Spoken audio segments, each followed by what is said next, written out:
Basically, power is just given to you from the Creator, but you learn through boxing form and technique that shows you how to deliver the power. Power to me, I think it's how an athlete conditions himself, how he take care of his body, the way he lives.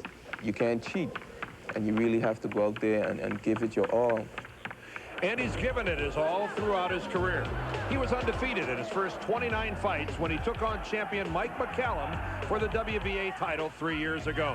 He started well and hurt the champion in the first round.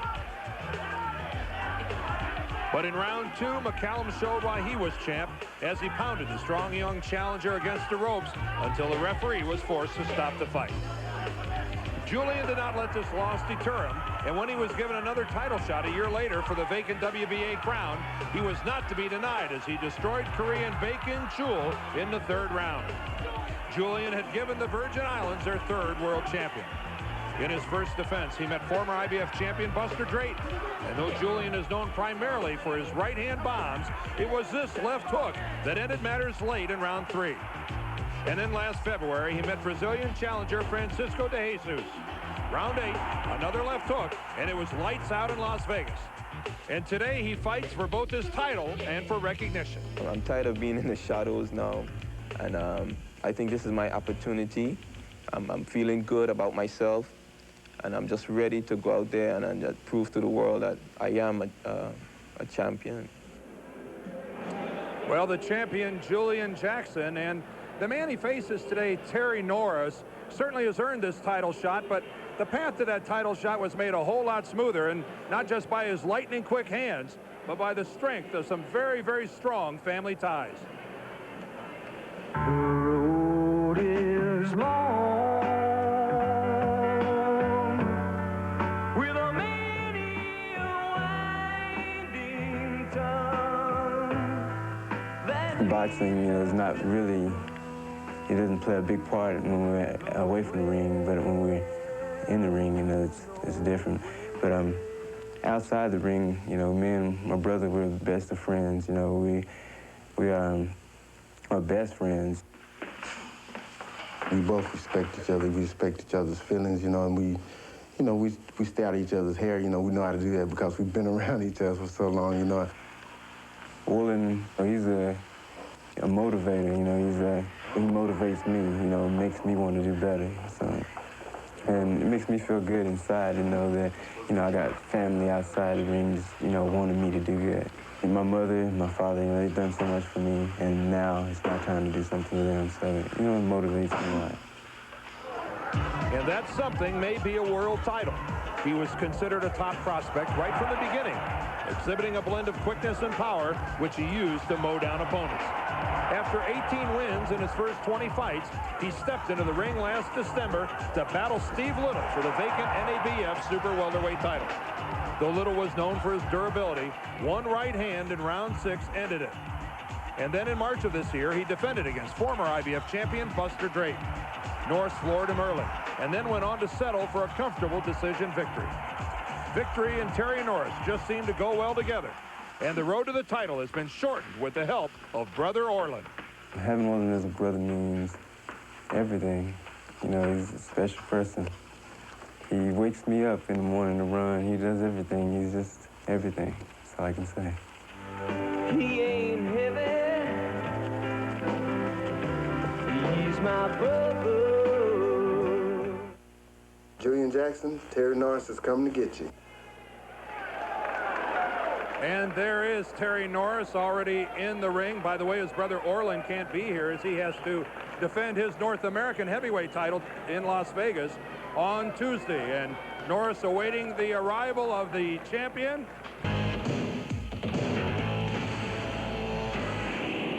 Our strategy is going to be to box Julian Jackson for about 3 to 4 rounds and then wait for him to make a mistake. Our key point in this fight is for Julian to go out, put pressure on, and go to the guy's body and counter his right hand, Norris's right hand. Against Julian Jackson, Terry's best weapon is going to be to slip his right hand, step to his right, and come back with the right. All right, let's recap what both camps want to get accomplished today. Julian Jackson wants to come out quick and start working the body. For Terry Norris, he wants to box conservatively. He feels the longer it goes, it favors him, and counterpunching will be a key for both. Well, there is how both camps see this fight. And Alex, I'm interested in your thoughts on today's fight. Dan, I think the champion, Julian Jackson, is a pretty complete offensive fighter. He's not just a headhunter. He works the body very well, and he'll need to do that to take away Terry Norris's legs and his movement. But he gets so involved in his offense that he has some defensive liabilities that he's got to overcome to win. He tends to eat right hands. From Terry Norris's point of view, he showed in beating the former champion Buster Drayton that he can fight a disciplined fight plan and keep to that fight plan over the full 12 rounds. He'll need to continue to do that in this fight. He says quite accurately, I have all the skills to win. It's just a matter of putting the pieces together. And there is Julian Jackson, a resident of the U.S. Virgin Islands, his hometown St. Thomas. Beautiful harbor city, and very proud of the fact is Julian Jackson. Good luck to both of you. Shake hands. Terry Norris in there as well, getting the referee's instructions. And quickly, let's see if we can take a look at the tail of the tape for today's fight. The biggest difference is in age between these two, 6 years. Terry Norris, the younger man. The rules for today's fight will be the WBA version. Scoring is on the 10-point must. The 3 knockdown is in effect. The standing 8 count is not. And a fighter can't be saved by the bell in any round. Joe Cortez of New Jersey is our referee today, and we have 3 scoring judges. Jaime Province from Curacao, Luis Rivera from New York, and York Van Nixon from Washington, D.C. And we are ready to get this fight underway from the Atlantic City Convention Center for the WBA Junior Middleweight title, Julian Jackson and Terry Norris. Julian Jackson in the gold trunks, Terry Norris, the challenger, wearing the white with the purple trim. Right away, you see the movement from Norris. Oh, and a bad miss there by Julian Jackson. When you make a puncher miss like that, Dan, it makes him shorten his punches up, and when he shortens his punches up, you've won half the battle because it takes a lot of his power away. Get the hands out. Get those Julian hands out. Jackson Come on. Get him out of there. Come opening right up, Alex, appearing to do some head hunting. on. I don't want any holding, guys. He had talked about doing some work to the body early, but it's been upstairs so far. And as is the trademark of Terry Norris, rather, exciting combinations. Brilliant hand speed, Norris. Good chopping right hand, and Terry Norris right here in the opening seconds has taken all the play away from the champion. I think Julian Jackson's having a lot of trouble with the speed. Oh, and Julian Jackson took a right on the ear from Terry Norris. And right now, the champion looking a little perplexed. Definitely fighting out of a defensive posture.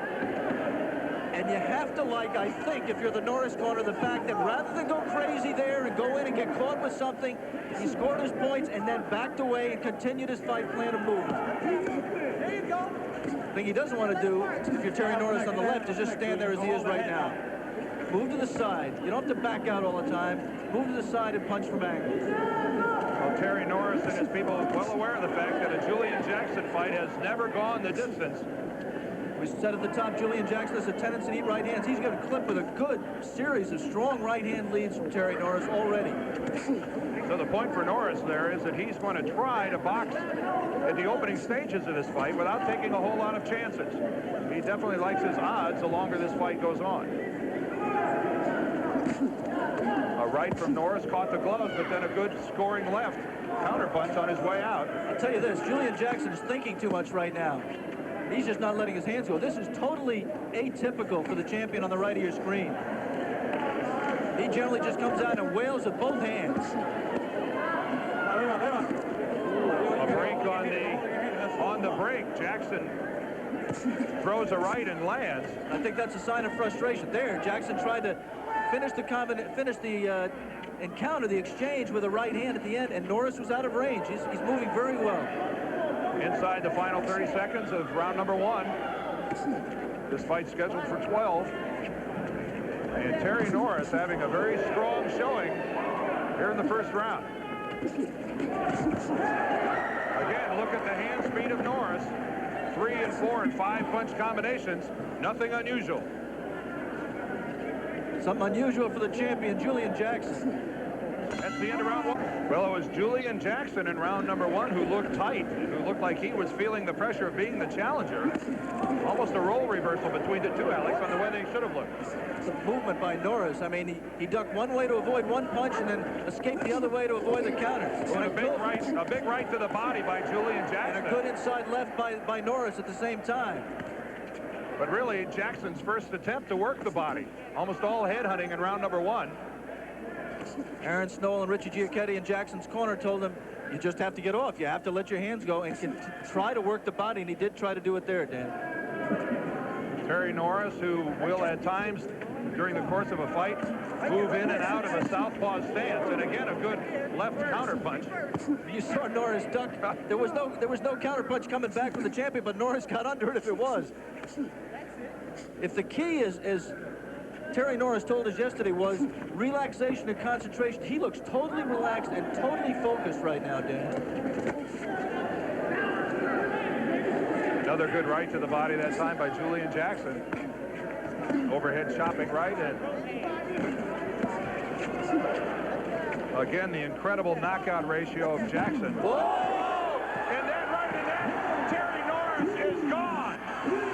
He lost his concentration for one critical moment and caught a right hand from the champion. Terry Norris struggles to get up. He beat the count, but he said he's all right, but Joe Cortez doesn't believe him. That's it. Joe Cortez stops the fight. Norris did indeed beat the count. And Julian Jackson, after struggling through the first round, unleashes a bomb in round number 2. We were just talking about the concentration of Terry Norris, and he got back up on the ropes, lost it for a moment, dropped his hand, and Julian Jackson got home the first meaningful punch of the fight, really, from him, a right hand, and it was more than Norris could handle. Well, I think it was more than just about anybody could handle. A good look at it Watch here, the Alex. Norris left. Carrying a little bit, he just drops it there a little bit and just gave enough. Another right in combination, and Terry Norris was gone. But Alex, it's the first one, and I think it even grazes the glove on its way over. Just nicking the glove, and I'm afraid the second punches are after the fact. That was the initial right. That last one didn't give him any help. No, it did not give Terry Norris any help at all, but it was the initial right from Julian Jackson, and again, the remarkable power of this gentleman from the U.S. Virgin Islands. And for the 39th time, a Julian Jackson fight does not go the distance.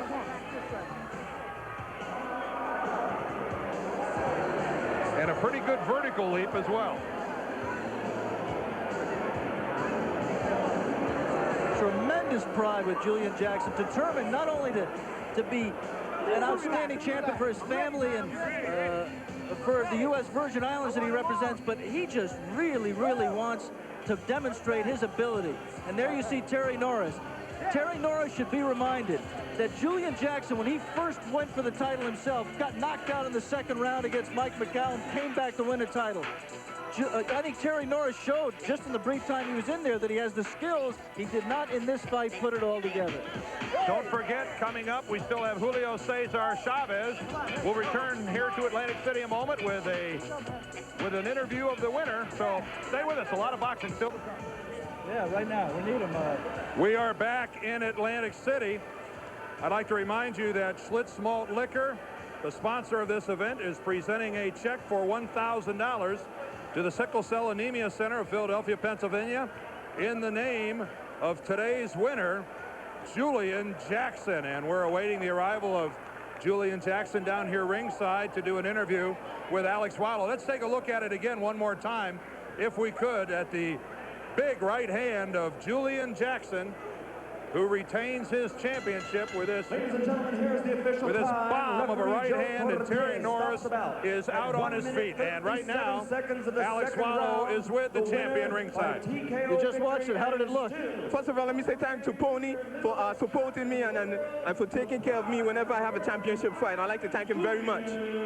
What were your impressions of your knockout? It looked like he gave you a lot of trouble in the first round. I was too relaxed in the first round. I couldn't get to him the way I wanted to, and I had to settle down. I had to get with it because I know these guys that box and move, they're very difficult. As I said, style makes a fight. Did you have any doubt that you would be able to catch with that kind of a shot? Oh, definitely. When I went back in my corner, I knew he was right there for the shot. I just had to set it up. Time his movement and set it up. Julian, when you first fought for the World Championship, you got knocked out in the second round by Mike McCallum. You kept with it. You kept your composure. You kept your dedication, your determination. You came back. You won the title, and now you're the man who's winning the title fights. What advice would you give a Terry Norris, a kid like that? What did you do to turn your career around after you lost that first fight? Well, hey, man, it's faith. I believe in the Lord Jesus Christ and God, and I keep my faith in them and in Him, and I try to just keep a positive mood about myself and really go out there and try my best. Win, lose, or draw, I'm always a winner. What did you learn from that loss? What did you turn anything around in your career, or you just stay dedicated? Oh, definitely. I changed a lot of things in my life, you know, and I wish a lot of fighters in this career, it's a tough career, and they just have to go to God and ask for guidance, man. And I just like to thank him for this victory. And ask him for a right hand also. Oh, definitely. Where do you go from I just like to say to Mike Tyson, man, you know, I could do it too, you know. You know. He's going to say, what took you so long? You got into the second round. Right. Julian, you know, where do you go from here? You've even talked about moving up and fighting middleweight Michael Nunn. Oh, definitely. I would love to fight a Michael Nunn. He's been talking, saying there's nobody there to fight him, and I'm willing to come up there and knock him out too. Congratulations. Thanks very much, Julian. Thank you very much.